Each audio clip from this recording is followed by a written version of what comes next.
조건 개조는 걸었네요.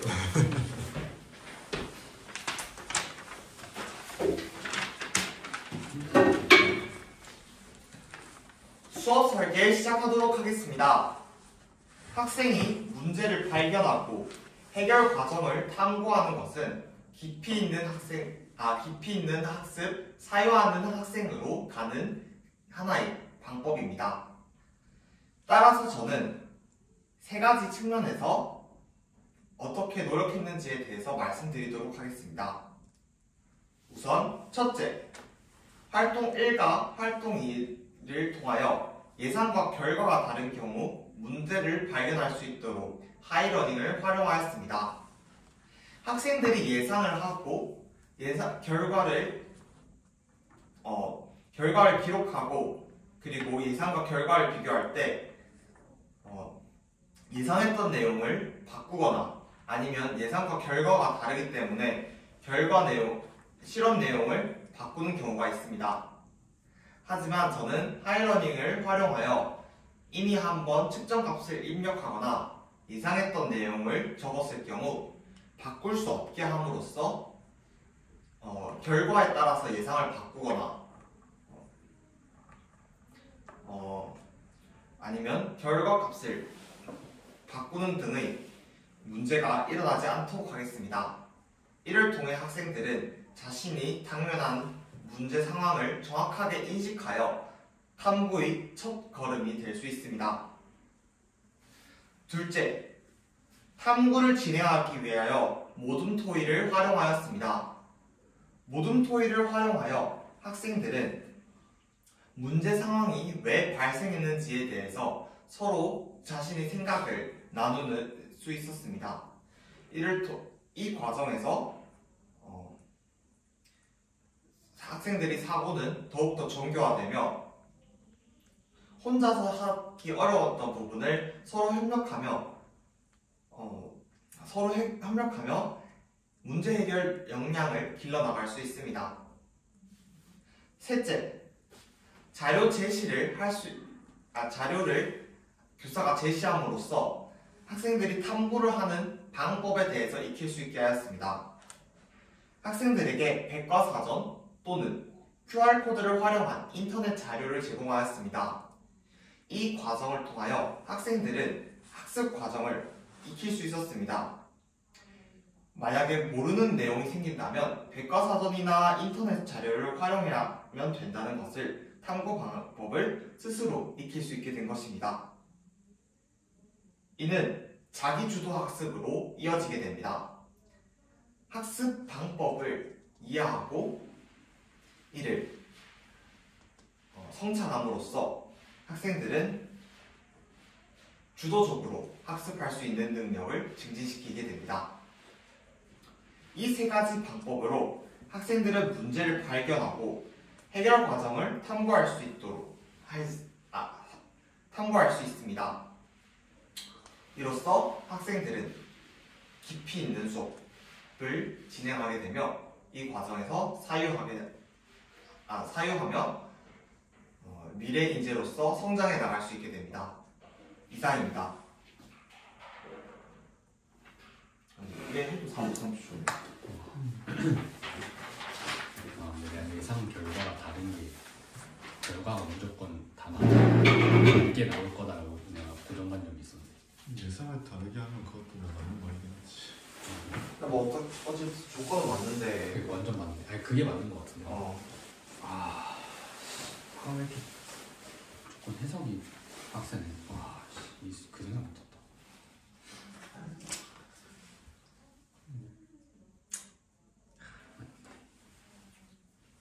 결과가 다르게 나올 수도 있구나. 예상은 정답으로 했는데.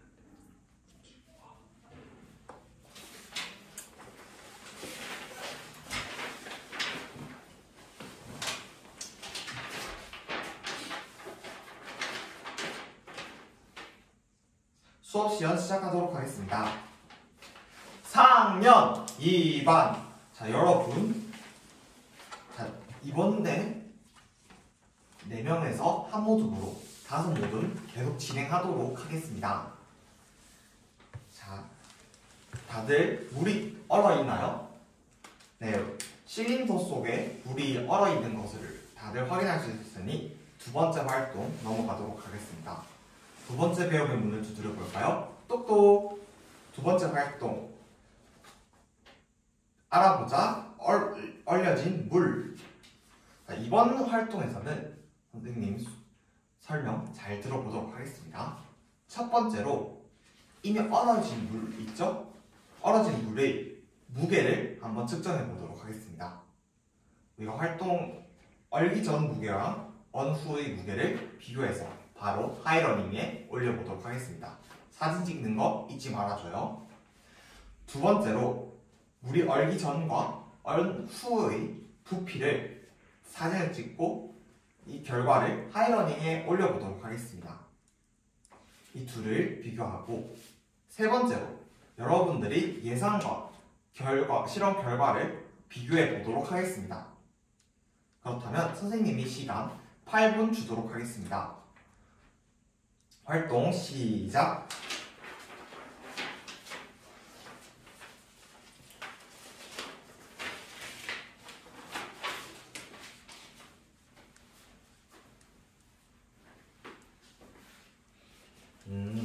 여러분, 활동 신호등이 모두 초록불이 켜져 있는 것으로 보아 활동이 마무리된 것 같은데요.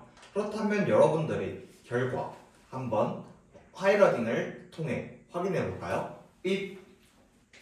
네, 예상과 대부분의 모둠은 물이 얼면 모든 모둠이 다 결과는 똑같이 나왔습니다.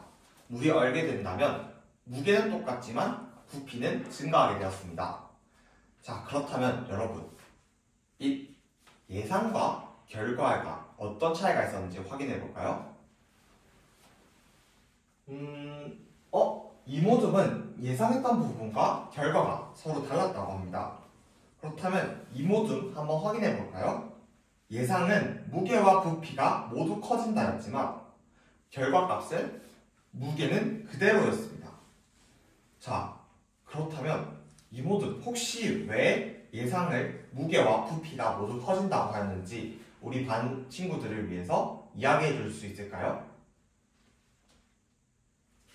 이 모둠을 대표하여 은지가 이야기해 주었네요. 평소에 물을 페트병에 얼렸을 때 부피가 커지는 것을 발견했다고 합니다. 그래서 부피가 커지면 당연히 무게도 커질 거라고 생각했는데 실험 결과가 다르게 나와서 조금 당황스러웠다고 하는데요.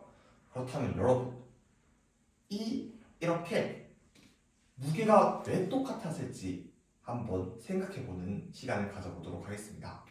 자, 선생님 설명 잘 들어보세요. 첫 번째로 예상과 결과가 달랐던 이유를 한번 생각한 뒤, 둘째, 모두원들과 여러분들이 생각했던 내용을 토의하도록 하겠습니다. 그리고 세 번째로 토의 결과를 발표하도록 하겠습니다. 만약에 활동을 하는데 어려움이 있다면 선생님이 화면에 띄운 QR코드 및 그리고 백과사전도 준비했으니 활동을 하다 어려운 경우 각 모둠 나누기가 나와서 백과사전을 챙겨가고 QR코드를 활용해서 활동을 진행하도록 하겠습니다. 활동 시간 5분 주도록 하겠습니다. 활동 시작!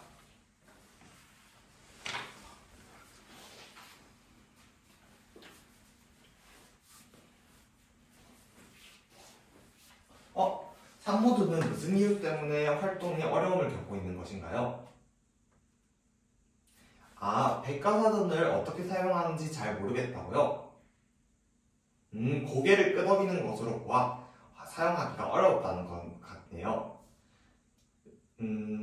백과사전을 활용할 때는 우리 물과 관련된 페이지를 먼저 펼쳐볼까요? 좋습니다. 그리고 물의 상태 변화 중 얼음과 관련된 부분이 있죠? 자, 이 부분을 함께 읽어볼까요? 왜 무게가 그대로인지 알 수 있겠다고요? 좋습니다. 우리 백과사전을 잘 활용할 수 있는 산모드 선생님이 기대하도록 하겠습니다.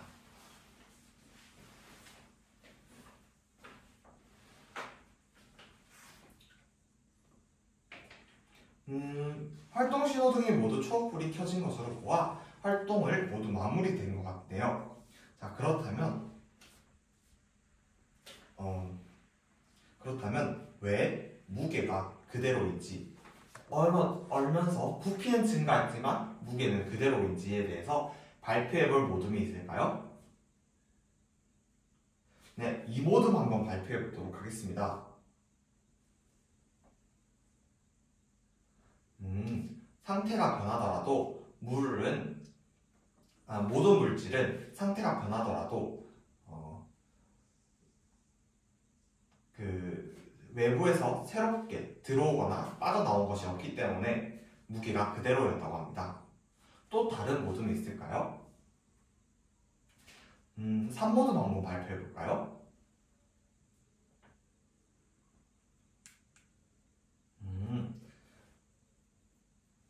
3모둠은 무게가 변하지 않은 이유는 상태 변화를 할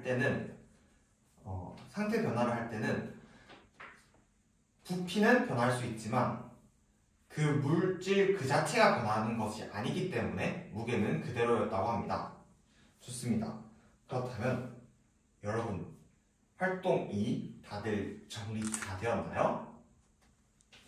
그렇다면 활동 3으로 넘어가도록 하겠습니다. 세 번째 배움의 문을 두드려 볼까요? 똑똑. 자, 세 번째, 찾아보자 우리 생활. 이번에는 우리 과학실이니까 모둠을 풀 수는 없지만 개인 활동을 하도록 하겠습니다. 우리 개인 조사 활동을 할 때 어떻게 하죠? 맞아요. 선생님이 보여준 QR코드를 활용해서 개인 조사 활동을 할 수 있습니다. 자, 그렇다면 선생님 설명 잘 들어보도록 하겠습니다. 첫 번째로 QR코드를 통해서 우리 생활 속 예시를 찾아보도록 하겠습니다. 선생님이 보여준 이 자료에서 우리 생활 속에서 어떤 실험과 관련된 어떤 내용이 있는지 한번 살펴보도록 하겠습니다. 둘째, QR코드를 통해서 찾았던 것 중 마음에 드는 것 한 가지, 그리고 나의 경험, 이 실험과 관련된 나의 경험 한 가지, 이렇게 두 개를 선택해서 하이러닝에 올리도록 하겠습니다. 그리고 셋째, 하이러닝에 올라온 내용을 바탕으로 발표를 하도록 하겠습니다. 조사 시간 몇 분이면 충분할까요? 6분이면 충분할까요? 네, 그러면 6분의 시간 주도록 하겠습니다. 활동 시작!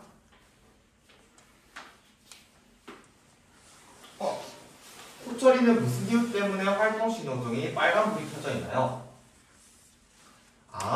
호철이가 지금 QR코드를 활용하기가 어렵다고요? 그렇다면 혹시 우리 반 정보부장 건부 짝꿍 호철이를 위해서 QR코드를 사용하는 방법에 대해서 알려줄 수 있을까요? 도와줄 수 있을 것 같다고요? 서로 협동하는 모습 선생님이 칭찬합니다. 앞으로도 이런 모습 기대할게요.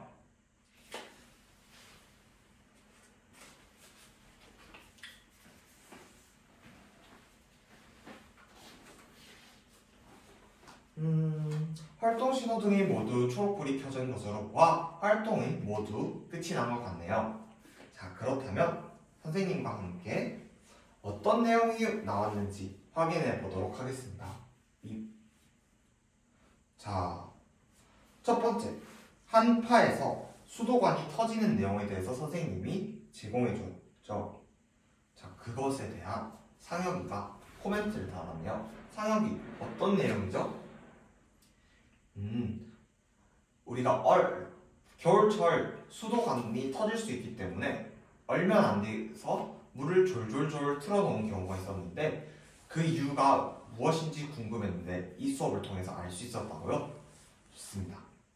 그리고 하나 더,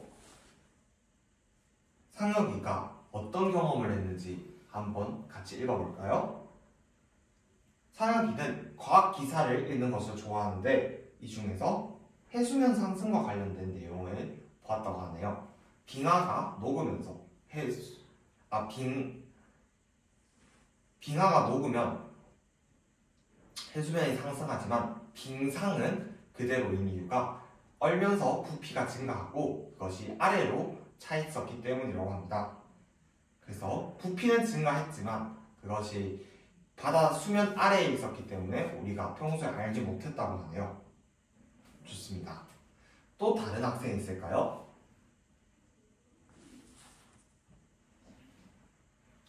성우가 손들었네요. 성우 내용을 한번 확인해 볼까요? 성우는 선생님이 QR코드 영상이 정말 인상 깊었다고 합니다. 영상 한번 함께 볼까요? 여러분 어떤 내용의 영상이었나요? 맞습니다. 바위에 물이 들어갔는데 이것이 얼면서 바위가 깨지는 내용이었죠. 자, 이 내용이 왜 인상 깊었는지 한번 이야기해 줄래요? 물이 얼면서 부피가 증가해서 이것이 바위를 깰 수 있을 정도의 위력을 가졌다는 게 너무나도 신기했다고 합니다. 그렇다면 그 관련된 경험, 어떤 경험이 있었는지 함께 볼까요?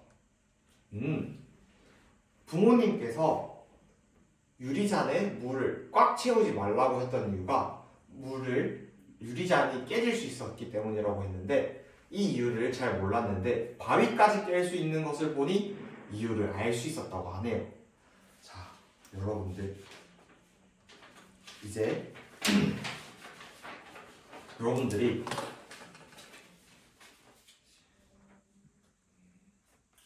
일상생활에서 어떻게 이런 일상생활 속 우리 실험 결과와 관련된 내용을 정확하게 이해할 수 있었다고 선생님이 생각하는데요. 그렇다면 이번 시간에 배웠던 게 무엇이었죠? 물이 얼 때 무게와 부피 변화를 관찰하고 설명할 수 있었다고 했죠? 그렇다면 이번 시간에 배웠던 점, 느꼈던 점, 그리고 이번 시간에 배웠던 점을 바탕으로 앞으로 실천하고 싶었던 점에 대해서 이야기해 보도록 하겠습니다. 이상으로 수업 시간 모두 마치도록 하겠습니다.